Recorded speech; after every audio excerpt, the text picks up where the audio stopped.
शराब की हुर्मत का ऐलान करते हैं अल्लाह के नबी सल्लल्लाहु अलैहि वसल्लम।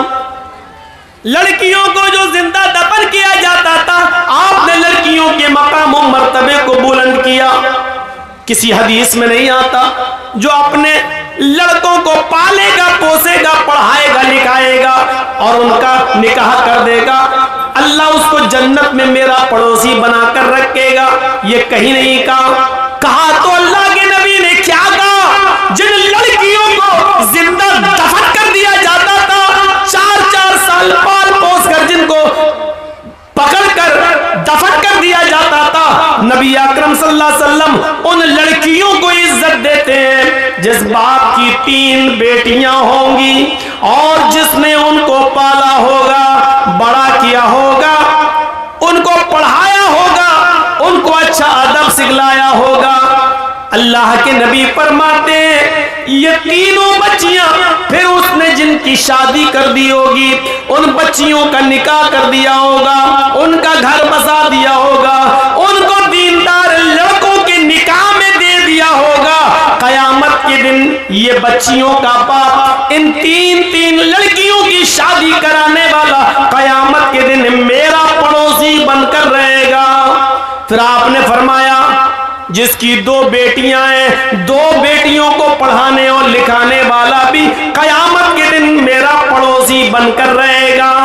फिर एक सहाबिया उठी, रोती हुई कहने लगी, अल्लाह के नबी मेरे पास तो 3 बेटियां नहीं है, 2 भी नहीं है, मेरे पास तो एक ही है। अल्लाह के नबी फरमाते हैं एक बेटी को ही पढ़ा लिखा, अच्छा अदब सिखला, उसकी शादी किसी दीनदार लड़के के साथ बालिग हो जाने के बाद कर दे, वो एक बच्ची की परवरिश करने वाला भी कयामत के दिन मेरा पड़ोसी बनकर रहेगा। मेरे भाइयों, जन्नत की बशारत लड़कियों की परवरिश पर अल्लाह के नबी सल्लल्लाहु अलैहि वसल्लम दे रहे हैं। यहां हम अंदाजा लगाएं कि अल्लाह इस्लाम ने लड़कियों को क्या इज्जत दी है, क्या इज्जत। एक इज्जत और देख लो, शादी के मौके पर हम और आप जाते हैं बाराती बनकर, 300-400 आदमियों की बारात लेकर, लड़का भी जाता है, लेकिन निकाह सबसे पहले किसका होता है? लड़की का। लड़की की इजाजत के बिना, लड़की के सिग्नेचर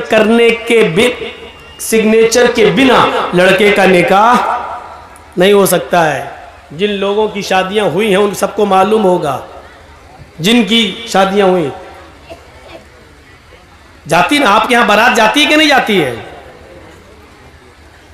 आजकल कहना पड़ रहा बारात, वरना हकीकत यह है कि इनको कहना चाहिए चोर और डाकू जो बारातों में जाते हैं।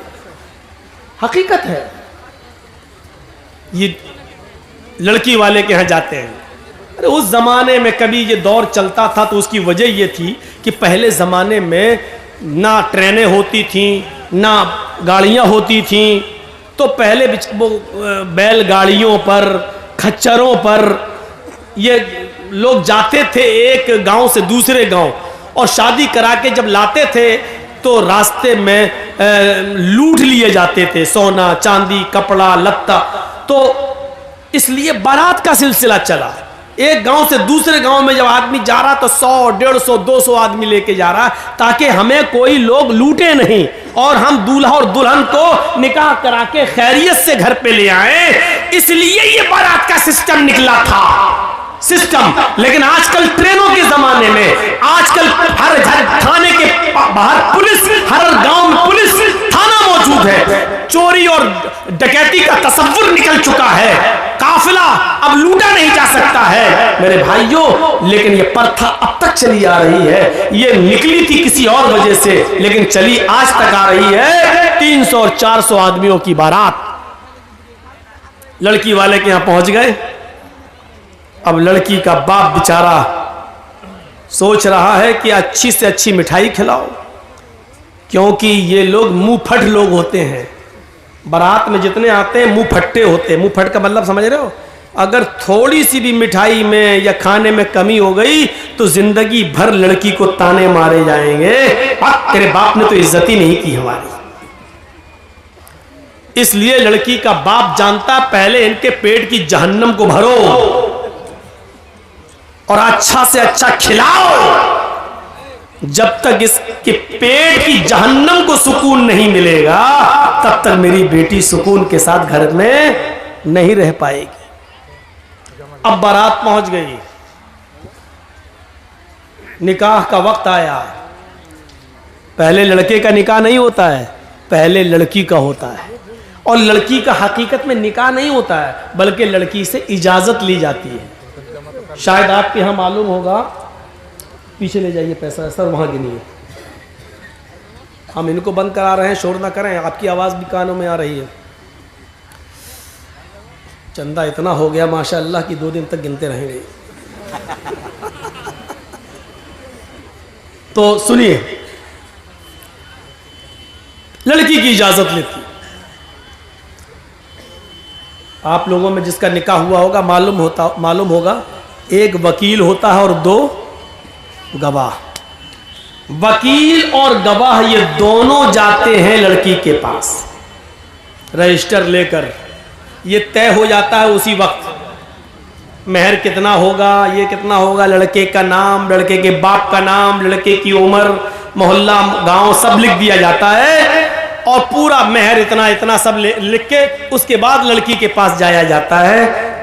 एक वकील होता है और 2 गवाह। और लड़की के पास जब जाते हैं तो वो उस लड़की को घेरे रहती हैं बहुत सी सहेलियां उसकी और तमाम लड़कियां।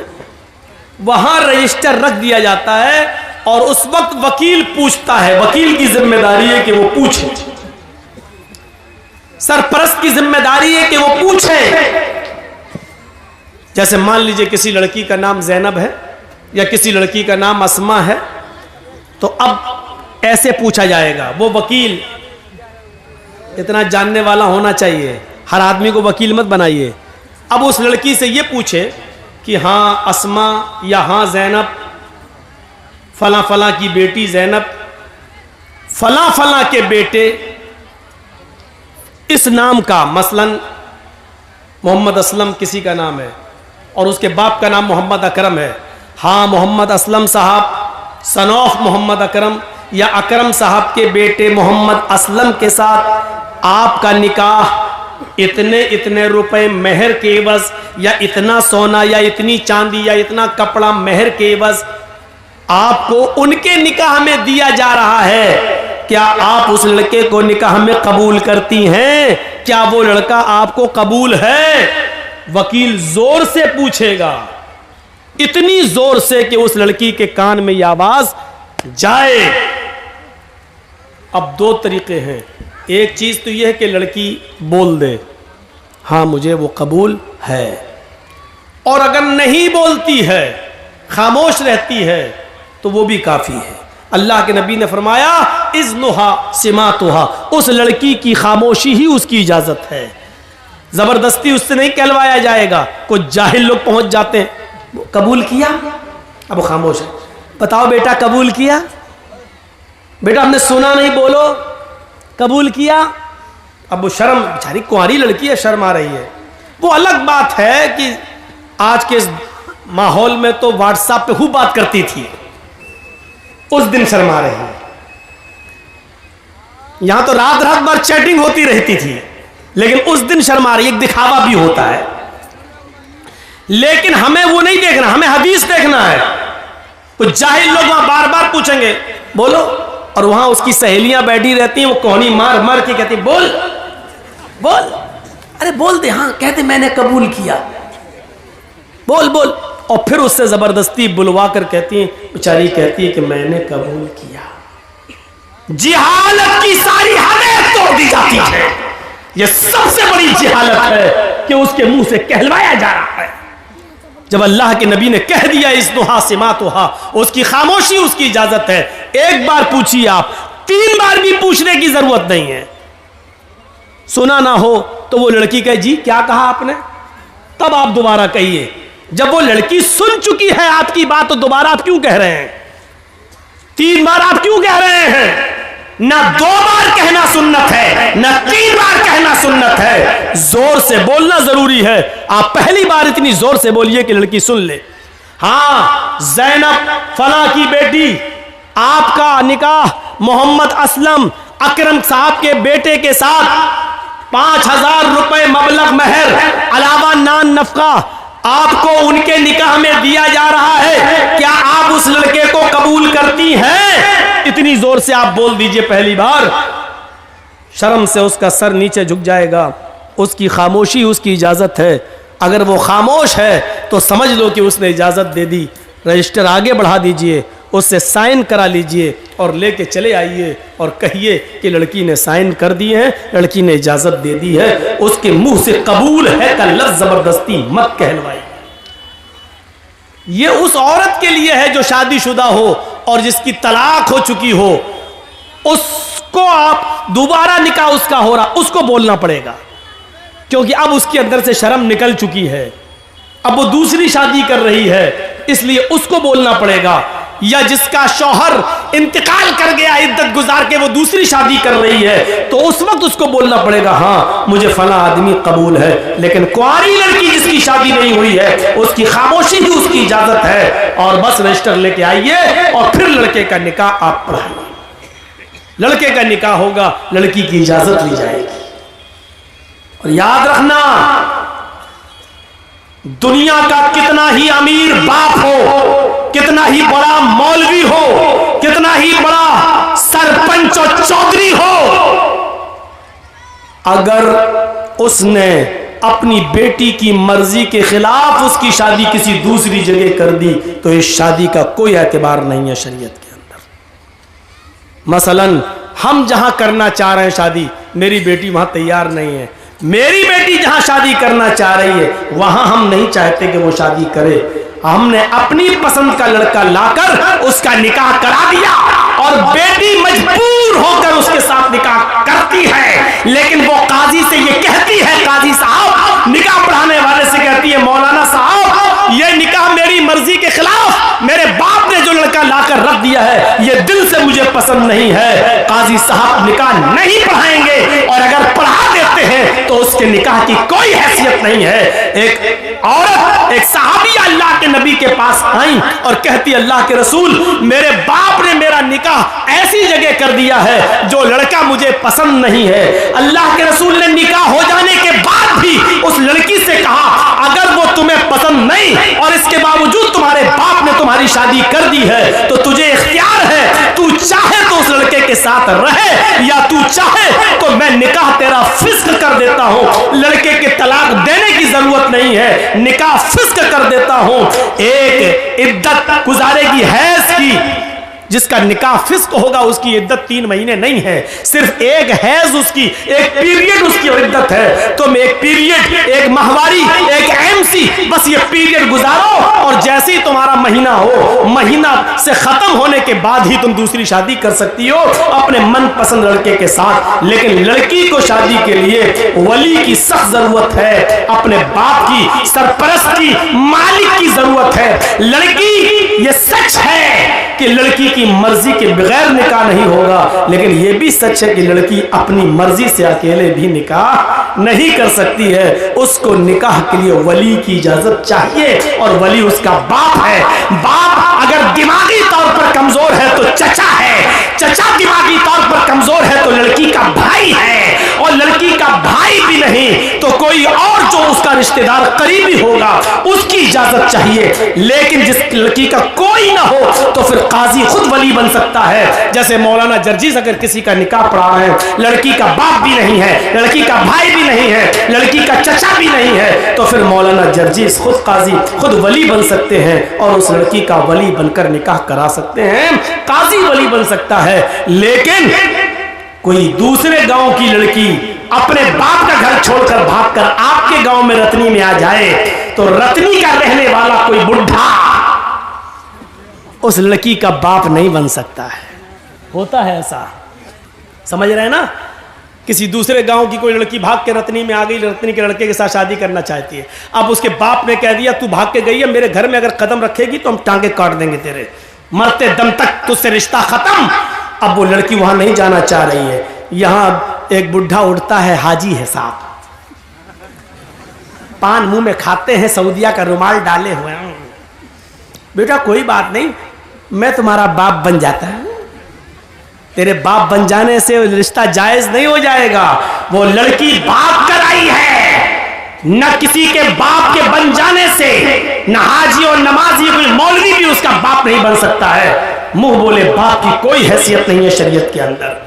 कल ये लड़की अगर हज करने जाती है तो मुंह बोले बाप के साथ नहीं जा सकती है, मुंह बोले भाई के साथ नहीं जा सकती है। शरीयत ने ये इजाजत नहीं दी जो चाहे उसका बाप बन जाए, फिर तो कोर्ट मैरिज भी इस्लाम में जायज हो जाएगी। जबकि हमारा सबका इज्तिमाई फतवा है, देवबंदी, बरेलवी, यहां तक के शिया भी, यहां तक के अहले हदीस भी, सबका इज्तिमाई फैसला है और इज्तिमाई फतवा है कि कोर्ट मैरिज माँ बाप की इजाजत के बगैर जो लड़के और लड़कियां कोर्ट में कर रहे हैं, इस्लाम के अंदर, शरीयत के अंदर इस कोर्ट मैरिज की कोई हैसियत नहीं है, ये जायज नहीं है। कोर्ट मैरिज के बावजूद लड़का और लड़की जिनाकारी करेंगे, हरामकारी करेंगे, उनसे जितनी औलाद पैदा होगी सब हरामी और नाजायज औलादें मानी जाएंगी। मेरे प्यारे साथियों, शरीयत के अंदर वली चाहिए, वली, लड़की को